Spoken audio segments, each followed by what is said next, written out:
Do you want to know the truth about owning your own business? Hey, I'm Coach Keith Keppner. I want to tell you about the downsides and the upsides of owning your own business.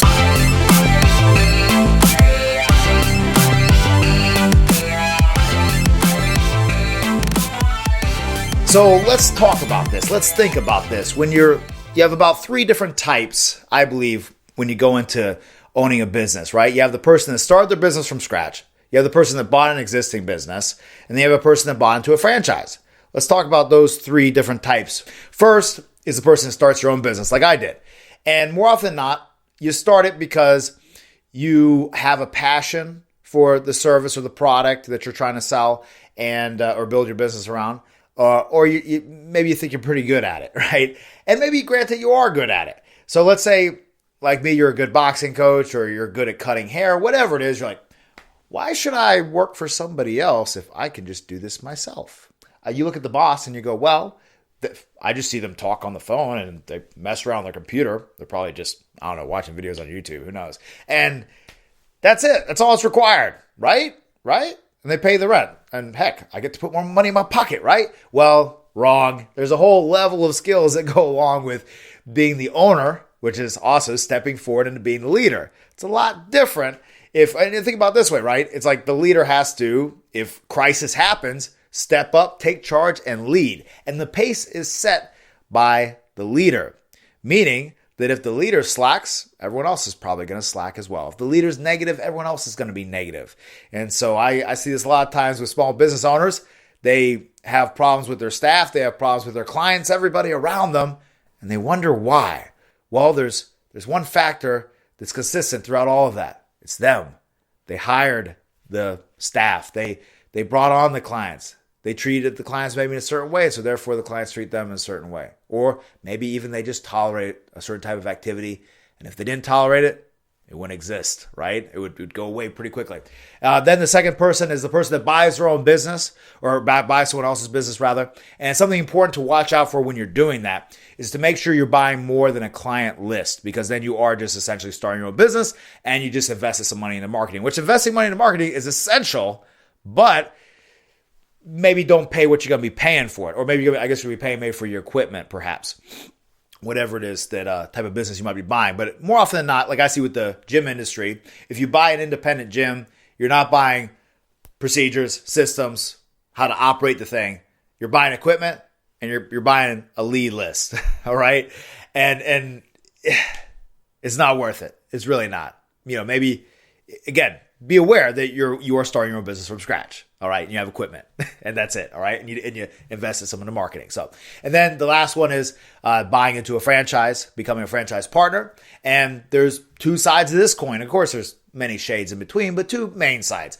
You have the franchise that provides you with all the systems, all the procedures, operation, hiring, and how to provide the service and the support needed to succeed, like we have with our franchise. Then there's the franchise where you just simply buy the brand. You buy the name. You buy the license to use that name that's known. And let me tell you, from talking with so many people that have made that mistake, you need to watch out for it, because it's almost a little bait and switchy, right? It's just to be frank. You know the brand. You've heard of the brand. You've seen it around. You go, oh, well, if I see it around everywhere, it must be doing pretty well. Then you have a slick salesperson. They sell you on it. You buy into it. Then when you open it up, like I was talking to this one guy in Florida that's interested in our concept, and you open it up, it was a restaurant. He didn't even have where to order things from. It didn't even have a supply chain, which is one of the advantages of having a franchise is having a supply chain that's at scale so you can get good prices. So just so many things. Didn't have operations down. He had to literally write an employee handbook. Stuff that when you're paying a franchise fee, you should be getting. And then also, of course, the support. That's where a great franchise model, I believe, is one where it's literally a mentorship in a sense, as well as getting the brand, as well as getting the systems and operations, everything else. You're also getting a built-in coach and mentor. That's actually why we started franchising our business, because I coached some other business owners and helped them out, and I really love it. And I back there a couple of years ago, I was thinking, well, okay, what do I want to do? Do I want to make a business or a practice of doing that? It's like, no, not really. And I really want to focus on my one thing, because the power of one thing is very powerful. And that's the brand Keppner Boxing and Fitness. And so that's what formed us into this. And so when you're stepping into, though, being the owner of a business, you have to remember you're stepping into a position of leadership, no matter which of the three you come from, right? You're starting your own from scratch and you have nothing. You just have the service perhaps, and you have to learn marketing, you have to learn operations, or bring someone in. That's something very important, as well as like when I started my own business, before that had met who would be my future wife and business partner. And she literally had all the things that I lack, because all of us, no matter how much or how talented you are, rather, you have to make up for your weaknesses, because that weakness is going to get you sooner or later. It's like I see with fighters, right? Let's say someone's a great offensive fighter, but they don't learn defense or enough defense, so they don't work on it. Sooner or later, they get caught and they go against someone that can deal with their aggression and their offense, and bow, it happens. So you have to bring in someone that complements you, or at least build up your skills to a degree. I've had to do both, right? I've gotten better at my weak points, but they're still my weak points. But I mean, at least I understand them. And that's something very important as well, as to truly, if you're going to own your own business, start your own business from scratch, you have to have at least some type of understanding of every level of it. That's the challenge of it. Because if you don't, then let's say you're paying someone for marketing. They'll run you dry and you won't know what's not working. You won't know how to oversee them. Or with the actual service itself, let's say you're like, oh, I want to start this type of business. Well, what do you know about that service? Nothing. So I'm just going to hire someone that knows a lot about it. Well, you hire that one person that knows a lot about it, and then what happens when they go? Again, I've seen this with models. And then, of course, there could be different challenges with the franchise and benefits. But let me talk about the benefits now of owning your own business. The benefit is you get to create your own schedule. Now, the downside to that is sometimes you have to step up. Because remember, when you are the owner, different than the employee, this is where a lot of people get messed up. They have careers where they're great team members and employees, but they haven't learned. That's right, learned how to be a leader yet. And that's what being a business owner is. How to lead everybody. Because remember, you can try to push people, but it's like, I believe Dwight D. Eisenhower said, the analogy of like a string on a table. You have to pull the string to bring it in any direction. You can't try to push it up from the back, because all it does is bundle up on itself. Same thing with being a leader. You have to step out first and you have to set the pace. And sometimes leaders, we can set the pace in the wrong way. We can be negative. We can be pessimistic. We can be overbearing or whatever it is. And then we wonder why everyone else on our team and all of our clients are like that. And it's a beautiful reflection. This is what I love about being a business owner. I think everyone should, if they're in the right situation financially, to maybe buy into a franchise or maybe start your own business. I think it's something that at some point in your life, you maybe get a partner that complements you if you're really kind of one-sided like I am, and or you just haven't had the opportunity to grow your weak points as much. But to give it a try, some form of leadership with owning your own business, because it's really revealing.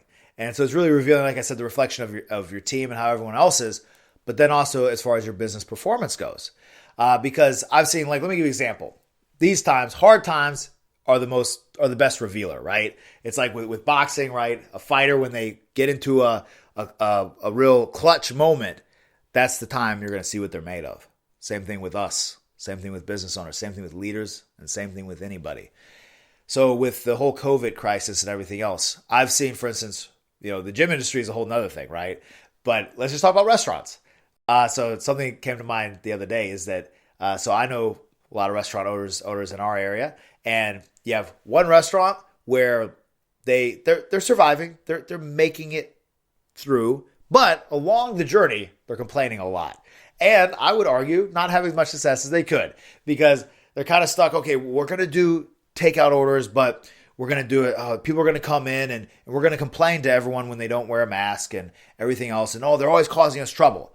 Well, it's really funny because like down the street and across the street, just a little bit, less than a mile away, there's another restaurant. And this restaurant, you know what they do? You do your order over the phone, same way, but then they take your credit card over the phone, and then they put your food out on the table, and you go, and it's with your receipt so you can sign, and you pick up your food, and they never have to worry about complaining to you that you don't have a mask on or whatever, right? And again, I'm not saying that people should not wear a mask or whatever. I'm just saying that this is something that you might have to deal with. And if it bothers you that much, and obviously takes a lot of your focus, because that's what you talk about all the time. Maybe take a strategy from someone else. You have to look around. And so let's apply this to the fitness industry, because you see, maybe you buy into a franchise or you start a business like I saw a lot of people do in the fitness industry. And now granted, if you're in a state, you're watching this, you're in a state that totally shut down and locked you down. Yes, there's things you can do still, but I understand it's harder than those of us in states like Georgia, Texas, and Florida. All right. But nevertheless, it is a true revealer, because you have people that it's not that they truly wanted it, but without knowing it, they were looking for, it's like you say in boxing, they're looking for a soft spot on the canvas to lay down. You know what I mean? Like the second they get hit clean with something, that's a good opportunity to quit. And that's what we saw, I believe, in a lot of ways. Don't get me wrong. There are people where it was just circumstances.